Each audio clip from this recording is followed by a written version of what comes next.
Hello, everyone, and welcome to another episode of the Pearl Tips Talk Show. I am your host, Danielle KP, and I'm here to just spread some education, some inspiration.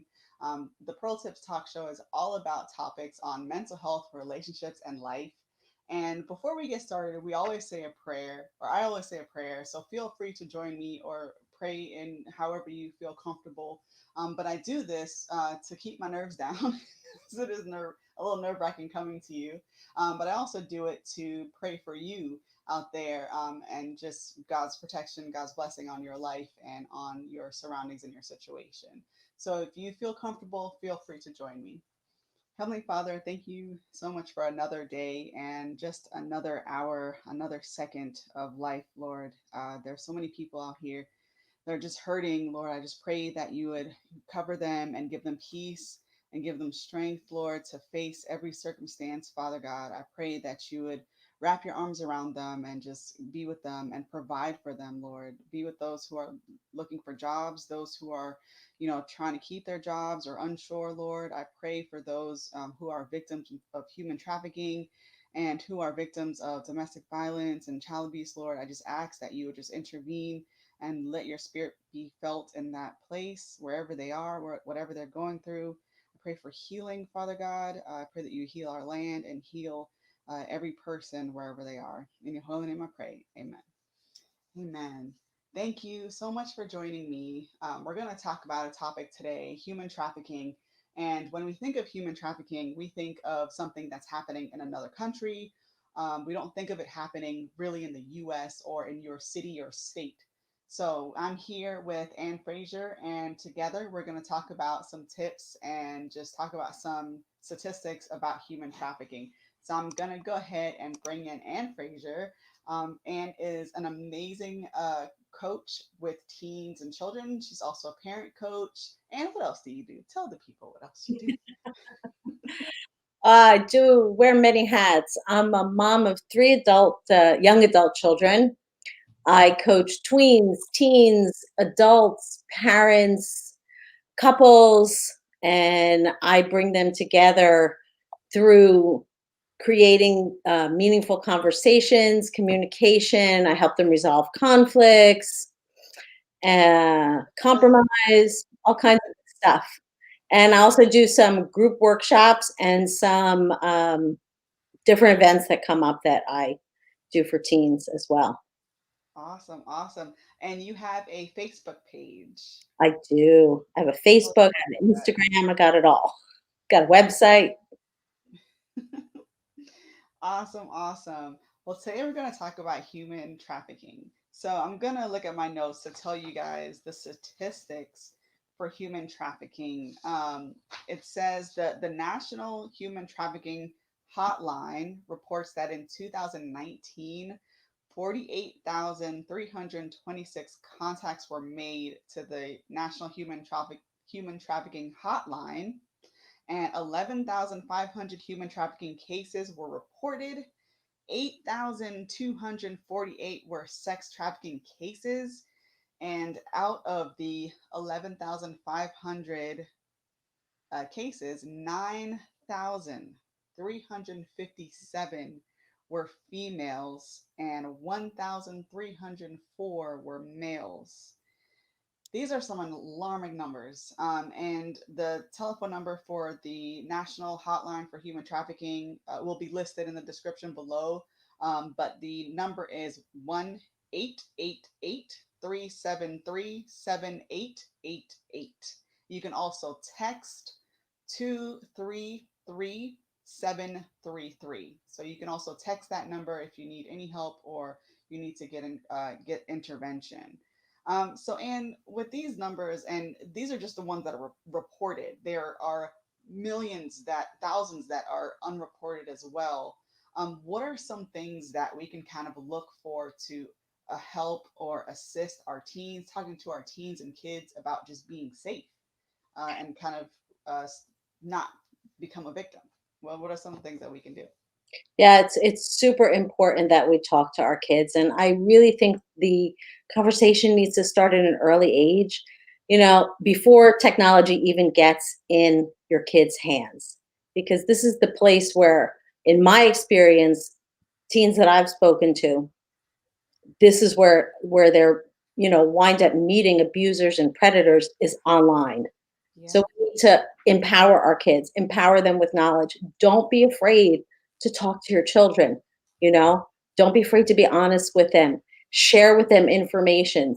Explain to them that, there's dangers out there online. And just because someone is talking to you and being nice and understanding and sympathetic, sometimes this really raises a red flag. Like, parents need to know this is going on. And like so many parents, like there's so many social medias out there that parents are not even aware of, and some kids don't share, so it's a little bit scary that there's different chat rooms, there's gaming rooms that kids can go into. There's so many things out there. Yeah. How can you even like tell them about safety online? Like what do you do? What do you tell them? Well, you need to keep your kids safe, first of all. I definitely, there's a couple of apps out there, which, if you have a younger child, I don't really recommend this for like children or teenagers over like 14, but younger ones that are on the internet, there are apps out there like Bark and, oh, I forget the other one, Teen Safe, where you can actually monitor your children's phone from your own phone.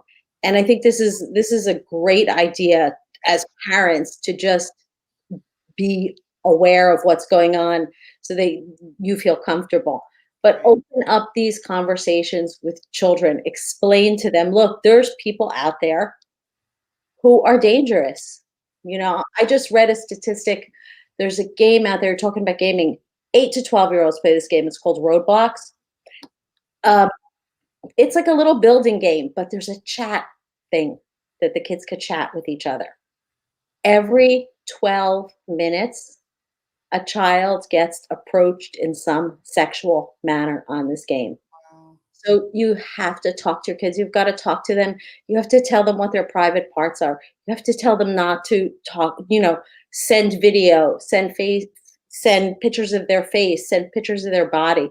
Let them know this is their possession. This is their body is theirs. It's not for anyone else. It's precious. You're a child of God. You don't need to share this with the world, and let them really know, like, it's so easy to be tricked and coerced. When someone starts to befriend them, you got to open up this conversation with your kids. You got to talk to them. You got to say, when people are often really quick to make like connections with you, this is a time where your kid has to be on high alert. But try Right. to keep them as much as possible with all their social media on private, all their gaming chats on private, so that it doesn't open up the door. Because these predators, they start with kindness and sympathy and understanding, and it runs into, really, it's a form of sexual grooming, which is, Yes.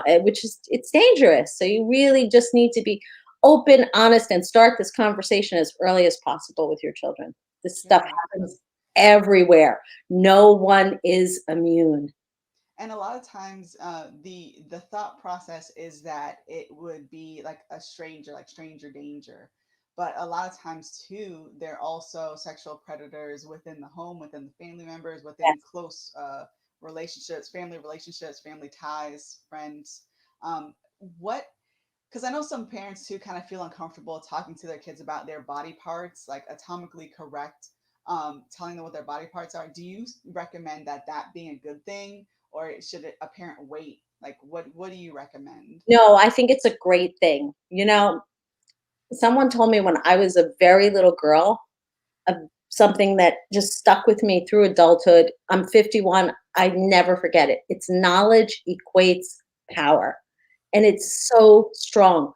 The more knowledge you give your kids, yes, name the correct names for their body parts. If they're comfortable, share other words that people use, according to what your standards are and what your beliefs are. If you feel comfortable doing that, but give them as much information as possible. It's needed in today's world. I definitely recommend it. Yeah. because like we with social media and like with technology and tablets, it's like every young child has some form of technology or is exposed to some form. If they don't learn it from you, they're definitely going to learn it, They're gonna learn it elsewhere in the anyway. world. They're gonna learn it anyway, so might as well empower them and might as well give them the correct terms and let them know some of the slangs that are out there. We as parents, we need to educate ourselves too. We need to be up on all the latest things. I just read an article the other day about all the slangs that teens use. Like there's like an abbreviation for parents over my shoulder and all kinds of stuff. Yeah, they've got all the tricks. So it's Yeah. like, you know, let's educate ourselves as parents so we can educate our children so they feel empowered, so they're not afraid. Let them know that, also have a safe space for them that where they don't feel judged. This is Hmm. really important that you tell them, like, listen, if this does happen to you, you can share it with me and I'm not going to blame you for it. You do not have to feel, bad or wrong because this can happen to anybody. Yeah. And I think that's what stops kids from sharing sometimes is they think I'm going to be in trouble. I did something wrong. I recall like in my early 20s, when I, was allowed to kind of like go out more and be around more people and do the things that a young adult wants to do. I remember my mom always telling me, she's like, I don't care wherever you are, you can be the worst place, you can be in a drug infested place, like I will come get you. Yeah, If you're stuck anywhere, I will come get you. We'll talk about it later, but I'll come get you. yeah. Just that reassurance that I was never in a place like that. But just hearing her say that is like, okay, like I'm not gonna be there. I just like to party, but I party responsibly. But it does give your kids a safe feeling. I did that with all three of mine growing up. I'm like, if you drink, if you use alcohol, if you're in a sticky situation, listen to your gut. If something just doesn't feel right, pick up the phone. I will be there. Zero questions asked. We won't even talk about it till the next day if you don't want to. Like that's like your kid's safety. That's a good thing to share with them. Yeah, for sure. Another thing that you brought up was sexual grooming. Let's talk more about that. What do you mean by that? Let's educate our viewers. Fresh pair of ears. Well, grooming happens so quickly that a predator gets hold of your child so quickly and gets them to trust them, and all it does is prepare them for abuse. That's Hmm. what they're actually doing. So you have to be really careful. Again, same thing I had said before. As soon as somebody is super quick to connect, super quick to be sympathetic, listen, have a listening ear. This is a covert way a lot of times for them to groom your child into thinking sexual abuse, exploitation is normal. They act like they want to create this emotional connection with your child, and then the child has to they almost feel they have to return the favor because their abuser, predator, sexual groomer has been so kind and given them so much. They all say to them like, you would do this if you love me. I love you. It's such covert manipulation. Sometimes children don't even recognize it. Right. And they're children, so it's like their mind isn't really fully developed to even know what those cues look like or what they are. So, Exactly. yeah. Exactly. And that's why I say it's so important to just be open and honest and talk to your kids before they ever get technology on your hands. Tell them if it feels wrong in your gut, if it just makes you slightly uncomfortable, pay attention to it. Listen to that. Listen to those subtle cues that your own body, tells you. And if somebody wants to connect with you quick, let that raise a red flag. Come and ask me if that's okay. Got it. Got Yeah. it. When talking to teens, like, is there something we can share for them to be more vigilant of how they're interacting on technology or even interacting with their friends or adults?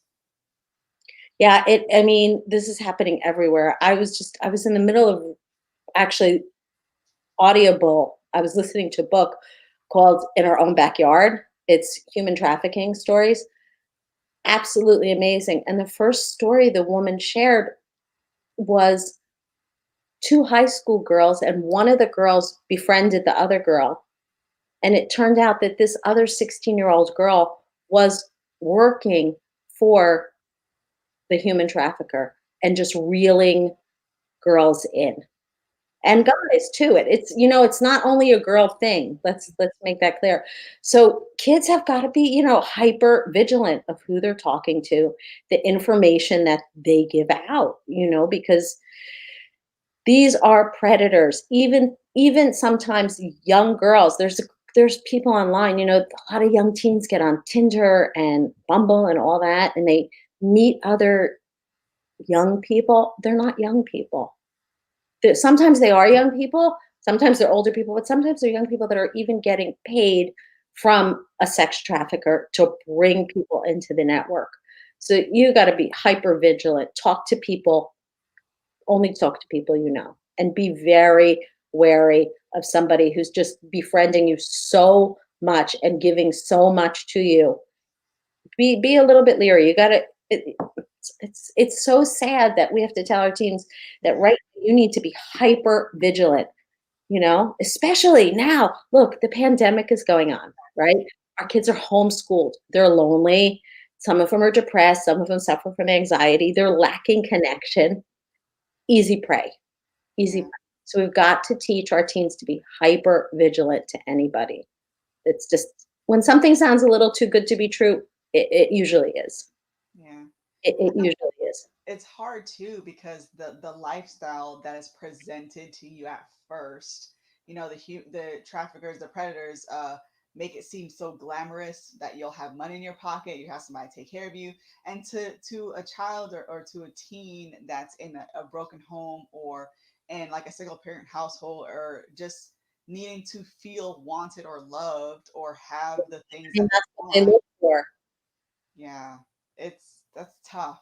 It's tough. How can the community kind of keep an eye out for our children? Because a lot of times, it really does take a village, and I think that we also have to like look out for our neighbors as well.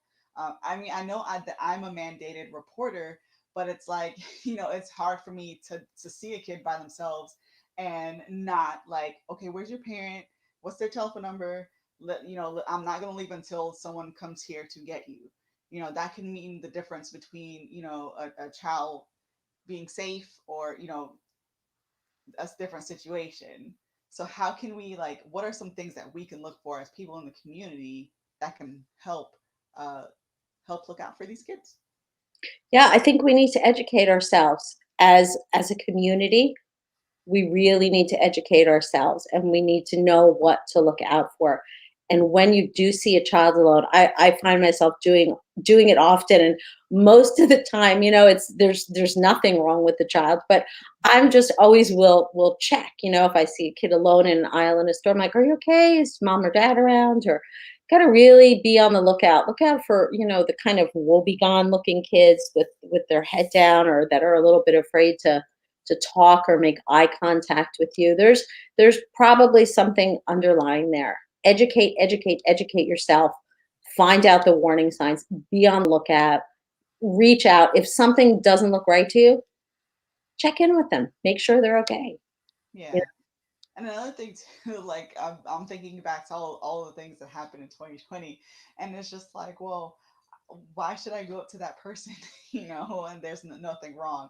But if you could just be observant, just observe the situation, like from far, like I'm always like, okay, let me just stick around and see what's going yeah, on with that situation over there, yeah, because there are times where you're just observing and the situation could escalate and it can become violent and you can actually be the only person there to call 911 or right. police To to be answer. right there to see it. Yeah. No, it definitely. We all need to, not only do we need to teach our kids to be hyper vigilant, but we need to be hyper vigilant as adults. And I wish it was the old days where we were all a community that were able to stick together. But educate yourself as much as possible, and just keep your eye out. Keep your eye out. Yeah. It's important. What are some tips that we can kind of give like parents who have like close friends or family members? Like, how can they kind of keep an eye out for their children in their own, I guess, like their own village or like their own family relationships? How can they kind of protect their kids? Yeah, well, family, one of the biggest things I personally believe in with with kids and families is all that is we have to set a high standard in our own homes and within our own families of what healthy relationships looks like. Mm, When we set that up, our kids automatically they get what's safe and what isn't. And that's hard for a lot of families to do. There's a lot of families struggling. Keep your kids in church or synagogue, sports, music, community centers, anything that keeps keeps the community surrounding them and family members around them and come together. Come together. I yeah, think it's really absolutely. important and be a good example for your children of what love looks like. So they're not confused when somebody offers them something that, when they're so down, we don't want them to feel down. We want them to feel good. Yeah, you Show touch them on a real really love. good topic where you show them like healthy love, and that's so true because so many times like kids see like unhealthy love or unhealthy relationships that they emulate that and they keep perpetuating. I've heard the term generational curse or Yeah. like cycles. They keep perpetuating that. So you definitely want to just like talk to your teen, especially, and just give them different perspective. And I think like having other family members around can be helpful as well. But I also think it's important to recognize if a kid is being abused. So let's touch on that Yeah. in a little bit. What are some signs that a parent or a family member can kind of pick up on if a kid or a teen is being abused? I would say any changes in their behavior that just looks a little bit out of the norm to you, you got to be very aware. Little bit of change with school, grades, friendships, connections that they have if they're starting to withdraw. This is some early warning signs that something may be going on. Talk to them. Gotta talk to them. Check in with your kid every day. This is why I coach a lot of teens, and when I'm coaching teens, I wind up coaching their parents because the education starts with parents. So you just make sure that you keep an eye on your kid, keep connected, and pay attention. If their behavior, eating behavior changes, sleep patterns change, anything that's just a little bit out of the norm, check in with them, make sure they're okay. You Yeah. know, And that's hard because like some some people could be listening to this and it's like, my kid is so hard to talk to. That my kid's a teenager. They don't want to talk to me. Like, yeah. how do you kind of bridge that gap with the communication? How would you do that? What are Yeah, some tips? you keep your eyes and your ears open and you do those check-ins every day and you start to just open up the space little bit by little bit by little bit where they start to feel comfortable. As soon as a parent goes into the I told you so and you shouldn't and don't do that and they shut right down, right? So Yeah, get the space open. Put your ears as open as possible, your eyes open as much as possible, and start checking in with them little by little by little.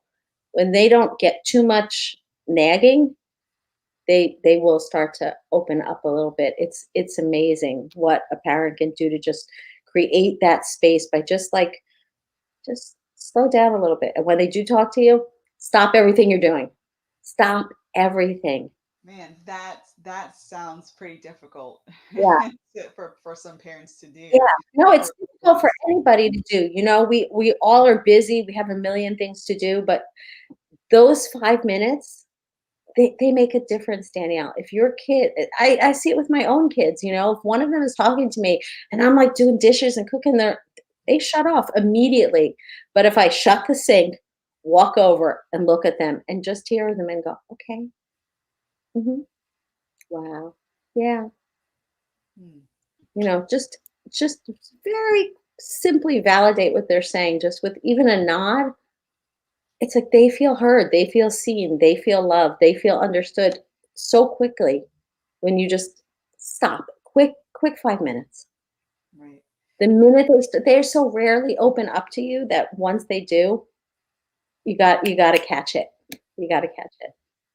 Got to I use. guess for different cultures, a lot of times like discipline is like a driving force, and for to sit down and to have like open communication, open dialogue can be a little bit difficult Yeah. for certain cultures because they're the adult and you're the child. Yeah. So how would you assist or give some tips for parents who kind of like have that concept? Well, I mean, you can still discipline your child. You can still discipline your child. You can still have expectations for them. You can still tell them what's right and what's wrong, what you want from them to do and what you don't want them to do. And you can also still connect. Yeah, you're their parent. You discipline them, but give it's really hard. It's a work in progress. This is one of the reasons why coaching is so important, and therapy, and what you do in social working is we need to teach people how to stop. Just because the generation before us did it doesn't mean it's the right way to do it.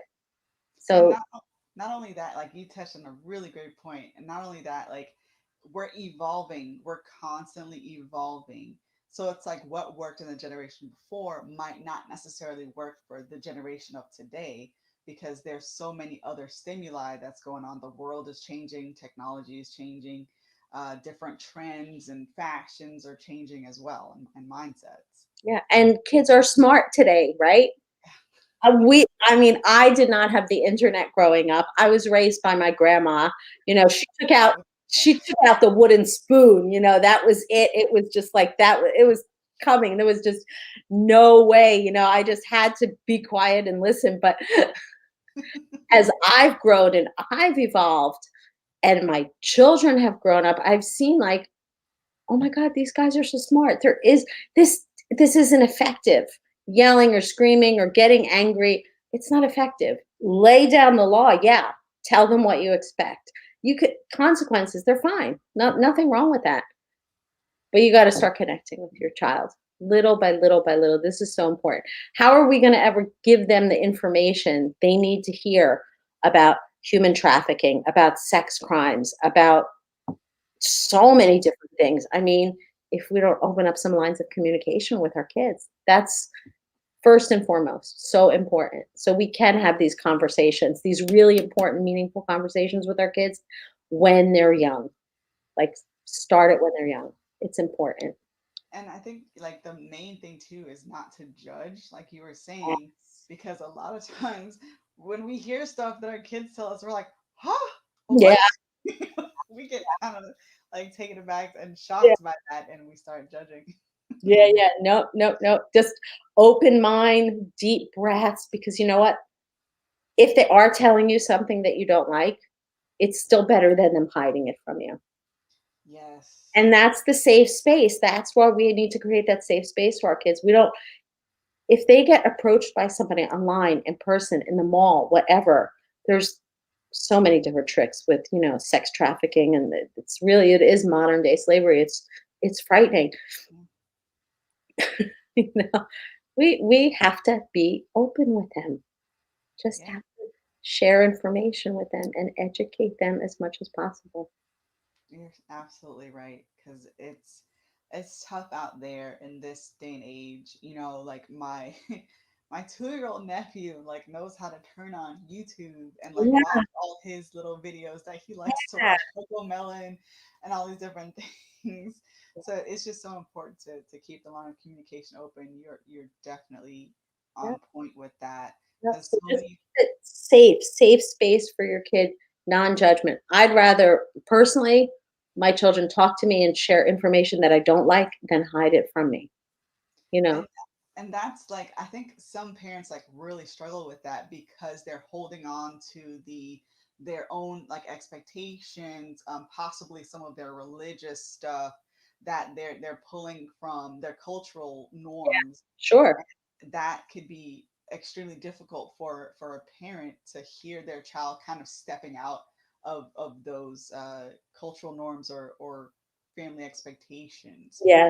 How would you coach a parent that kind of is in that kind of space where they're struggling to listen and keep an open door or open mind with their child when they're still holding on to their own beliefs?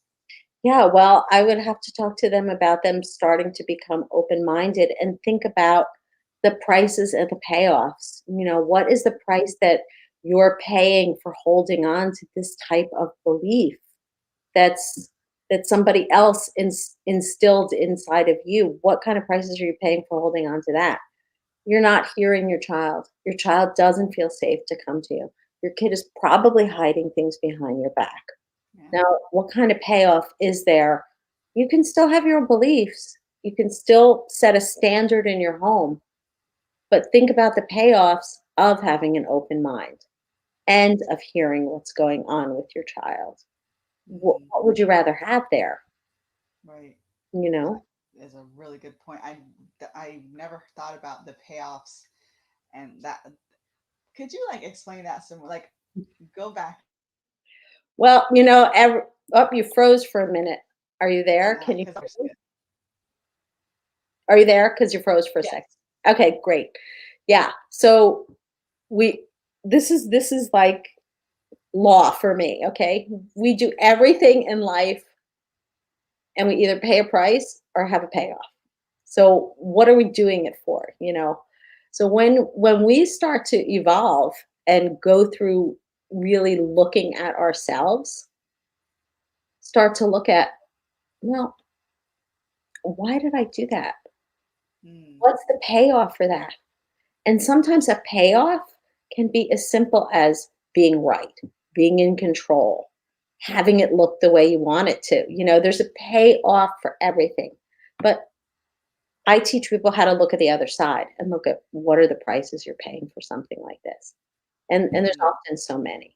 Because if your payoff, for instance, is, oh, I don't know, just being right or proving a point, for example, well, what are the prices you pay for that? Well, you're shutting a lot of people out. You're losing out on a lot of communication. and You healthy have relationships. healthy relationships and things like that. Mm, Maybe your kids aren't so comfortable sharing information with you because you've got this belief, that you want to be right about. Prices and payoffs for everything. It's really cool. Take a notebook, look at something, and write column prices, payoffs, and start going back and forth. It's amazing. It's cool self discovery. mm. That's good to know. I'm gonna take that and put it in my tool bag. Hold on to that one. Wow, I'm learning so much. Like when I do this show, I think that I'm doing this because of me because I want to learn, and I'm I'm still gonna follow the knowledge. I hope you, the viewer, is getting something out of it too, because this is just some really good nuggets that we have here. And what are some resources and things that we can kind of tell parents and teens of what to tap into to kind of open the communication and also be safe from being human trafficked? Yeah. So one of the resources that I have recently found is this amazing book, and I'm going to tell you who it's by. It's by a lady called Nita Bells, and I could send it to you. We could put it down in the Yeah, you can put comment it in the section, chat. or I'm whatever. appreciate Um, it. Amazing because her book is called In Our Backyard, and the book is really meant as a resource for education. Hmm. Amazing, amazing book. Gives you perspectives. This doesn't happen to other people, and that's what she was talking about. This doesn't happen to other people. This is happening in our backyards.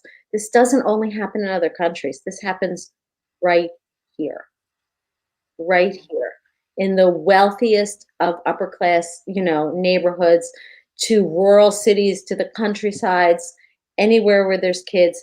This is happening. And I just loved how she shared this. She said this is a book for concerned parents, for teachers, and for community leaders. So this is, and get behind an organization. There are so many sex trafficking organizations where if you want to volunteer a little bit or spend some time getting to learn some stuff, this is great because these are things we need to bring to educate. If we can educate ourselves, we can bring this into community centers. We can bring this into our churches, our synagogues, any place where there are kids. The more we educate ourselves, the more we can bring information. And there's so many organizations out there that you can turn to that will give you so much information. I mean, just Google away. You will find something. Yes. You will. But this book, Google and YouTube, amazing. man. This book, Google and YouTube. yeah, Google and YouTube. It's university. That's the teenagers' university too, you know. Yes, yes. There's so many things that you can learn on YouTube. It's amazing. Yeah. Um, but is there anything that you would like, anything else that you'd like to add or share with the audience? Any last nuggets on how they can reach you or anything like that Well, I you'd can like to? tell you how to reach me is yourforwardfocus.com, and on Facebook, Your Forward Focus, on Instagram, Your Forward Focus. What else? What else can I tell you? A little bit of nuggets. Let's educate ourselves as parents. This is really the most important thing, I think, out of all this. This is a great nugget, is educate yourself as parents. Talk to your kids honestly. And you know what? Even if you're not the best example as a parent, and I don't know one parent that is the best example. You know, your kids are always going to find flaws with you, right? It's okay. Every kid's gonna go to therapy. It's okay. They're all going to be in therapy. They're yeah, Do the best you can. you got to do the best you can. But you know what? If you made mistakes in your life, share it with your kids if they're old enough. You know, age appropriate, because okay, to let them know, like, hey, I did this and I didn't have a really good result, and I want something different for you. So be really really important. Talk to them. Yeah, I'm finding with this generation, like sharing your own experiences with them could help open them up as well to have them talk to you more about like, oh, I have a similar thing that's similar to that, or this is how I overcame it. I think that is so helpful with this generation. They're crying for someone to just be real with them. Exactly, because there is so much insanity going on in the world. My goodness. We just need to be a safe place for our kids, an example for our kids, and even if we're not the best example for our kids, we tell them we know it, you know? Tell them, "Hey, this was a mistake," you know? "I love you, I want you to be safe, I want you to be careful." Really important, you know? Like, our kids are too smart, and I'll tell you what, kids I think my own kids were, like, in their mid-20s before they really realized that I was also a human being and not just a mommy, you know? A lot of times kids, you know, they're like, "Oh, you wouldn't understand, you wouldn't get it, you're just a mom." Hey, let them know, you know, you're a person, you're human, you've had life experience, you know, share with them. It helps. Yeah, because a lot of times, like parents, or some parents can be like so afraid to kind of share with their kids like their own experiences because they're afraid that the kid is going to do exactly what they did, or that the kid won't listen, or that they'll be judged. But think about on the reverse too, your child is being judged as well. So Yeah. let's kind of just bridge that gap and just share and kind of just see where the chips fall, so to speak. But I also think it's important too that parents kind of take a look at their own traumas as well, their own like issues, because it's so important to kind of like deal with those because there are a lot of times that some parents they don't even realize they're parenting through their trauma, Oh, you yes. know. So it's really important to kind of find out what those traumas are, what are some of the triggers that cause these like anxious feelings or depression or anger, where does that stem from? Because a lot of times like your kids might not understand that, and they might even be afraid to come to you because of the way that you react, and you might not understand how you as a parent are reacting. Yeah. No, we really do. We really need to heal ourselves as parents and really release all that emotional pain that we're carrying so that we can be our best selves for our children. That is really important because it does go from generation to generation. This is Mhm. inevitable. So do as much as you can to be your best self. Yeah, for sure. Yes. It's a When big we heal our generation for sure. one. Hmm. For sure. Well, and thank you. This has been like amazing. And like I've learned so much, and I hope you out there learned a lot. All the resources that we spoke about, they will be listed in the description.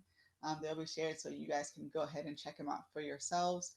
And if you have any other questions or anything, feel free to reach out to our Facebook page, the Pro Kennedy Group, and just leave a question or comment. Or you can email me, pearlkennedygroup@gmail.com. And some people they're always asking, they're like, why are you the Pearl Kennedy Group and then you have the Pearl Tips Talk Show? Well, the Pearl Kennedy Group is where I can offer group counseling or resources. That's kind of like our more mental health resource side. The Pearl Tips Talk Show is kind of like the educational side. So with the Pearl Kennedy Group, I offer like Super Chicks, which is a woman empowerment group, and we do a plethora of many other things under the umbrella of the Pearl Kennedy Group. So thank you all for watching, and thank you so much for Thank coming you. on Thank you the show. so much. I had a great time with you. I really enjoyed talking to you. Yes, thank you so much. And remember, as always, you are worth way more than pearls. And we will see you for our next show coming up on the 11th, which is Men and Mental Health. So we get to have an amazing guy come on and talk about mental health and empower our men. And it's going to be great. So look forward to Important. seeing you guys. Take care. Thank you. Bye. Bye.